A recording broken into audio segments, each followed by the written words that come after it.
that my head upon her bosom lay. But how to find her? Show me, sir, the way. Tell me, before you ask my views, what faculty you mean to choose. My mind is set to know the worth of nature's laws, and heaven and earth, investigating each resource of science to my satisfaction. A very right and proper course would guard your mind against distraction. I'll work with all my heart and soul, but still should like, I must admit, on summer days a little stroll with time to sun myself a bit. Waste not your time. Time's flight is fabulous. Yet method teaches you to save it. Thus, I counsel first the depths you plumb of your collegium logicum. Its rigor will confine your mind, like Inquisition brute, you'll find, and teach it hence to walk with reason smoothly trained to thoughts in season. Not let it stray through thick and thin, like jack-o'-lantern without discipline. Then shall you learn in studious days that actions and spontaneous ways, like eating, drinking, are not free, but subject to the rule of three. The web of thought, I'd have you know, is like a weaver's masterpiece. The restless shuttles never cease. The yard invisibly runs to and fro. A single treadle governs many a bed. And at a stroke 1,000 strands away. And so philosophers step in to weave a proof that the things begin, past question with an origin. With first and second well rehearsed, a third and fourth can be deduced. If no second were, or first, no third or fourth could be produced. This method scholars praise and keenly clutch, as weavers, though they don't amount to much. To dock at living things past any doubt, you cancel first the living spirit out. The parts lie in the hollow of your hand. You only lack the living link you band. This sweet self-irony in learned thesis, the chemists call nature anceresis. Beg pardon, but I've scarcely understood. Try to improve, and soon I'll make it good. You'll learn with sage obedience by and by to systemize and then to classify. But, sir, I feel so dazed at what you've said. It goes round like a mill wheel in my head. Next, most important thing of all, to metaphysics you must fall, and see with deep discernment plain what things won't fit the human brain, but fit or not, why vex your head? Use a sounding phrase instead, but first, sir, you must persevere in method for a good half year. 5 lectures are your daily plan. Show yourself a punctual man, for your professor pray prepare. No paragraphs to overlook, and then you soon will be aware he never deviates from the book. But write it down, sir, every bit as if the Holy Ghost dictated it. A lesson, sir. I need not to be shown a second time. I bet it's worth it, all right, for anything we have in black and white is ours to take away and call our own. But now to choose your faculty, my friend. I doubt if I'd be happy taking laws. A hesitation that I comprehend, knowing the subject, I myself would pause. They've statutes, clauses, rights, and such a smother as spreads from place to place their legal taint, and ties one generation to another, worse than a slow inherited complaint. Sense becomes nonsense, charity a nuisance, and grandsons learn to curse the lawyer's ousance. To freeborn rights, the laws by nature taught, these learned gentry never give a thought. Hearing your words, I hate the subject more. How blessed a student entering a door.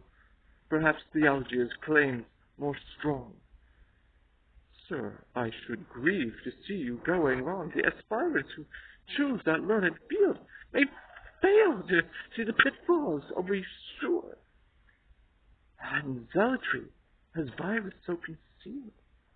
It's hard to tell the poison from the cure. So stick to one professor all your days, and swear by every word the master says. In short, you pin your faith on words, my friend. Make words your safeguard so that you ascend to certainty's high temple in the end. But, sir, concede that words must have some meaning underlying. Why, yes, agreed. But never fear to find that mortifying, for if your meanings threatened with stagnation, then words come in to save the situation. They'll fight your battles well if you enlist them, or furnish you a universal system. Thus words will serve us grandly for a creed where every syllable is guaranteed. Pray pardon my detaining you with questions, and grant that one more topic I begin. I ask your pregnant comments and suggestions. Suppose my choice should light on medicine. God knows I view the subjects with dismay. With 3 short years to fit the whole law in, a hint from you would help me feel my way.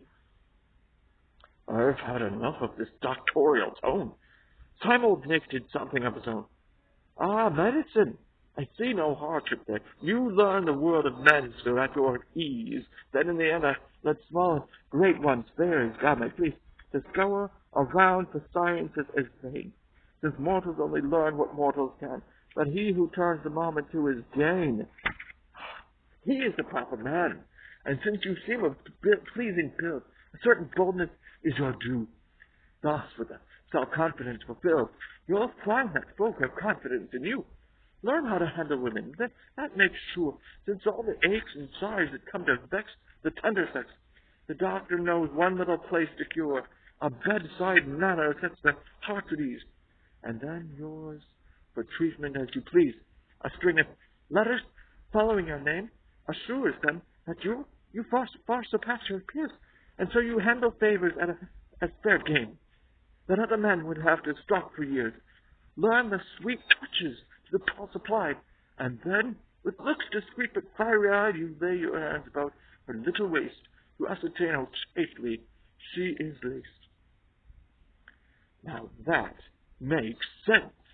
How good to see one's way. All theory, my friend, is gray, but green is life's glad golden tree. Oh, sir, your words are like a dream to me. Permit me, please, this visit to repeat, to learn more thoroughly at wisdom's feet. What gifts I have are yours, sir, to receive. I scarce can bring myself to take my leave. One kindness undertake on my behalf. Inscribe my book, sir, with your autograph. With pleasure. Aetis si sut Deus, scientes bonum et molum. Follows the adage of my cousin Snake. From dreams of godlike knowledge you will wake to fear in which your very soul shall quake. Whither away? By any route you please, to see both high and low, by land or seas. With what delight, what profit fabulous, you'll revel through the charming syllabus. Bearded and gray, I fear I lack the sprightliness I need for the attack. I have the gravest doubts of my success, deficient as I am in fine verse. In front of other folk I often queer, and through embarrassment am bound to fail. You'll soon improve, my friend. Have no misgiving. Once self-assured, you learn the art of living. What means of traveling do you intend? Where are your coach, your servants, or your horses? I only have to spread this cloak, my friend, to those both at will on airy courses. To questions of your luggage pay no heed. On this bold trip there's no such paltry need. A little jet of fire I have in store to lift us from the earth with strength to soar. We'll melt the quicker, being light of gift. Congratulations on your new career.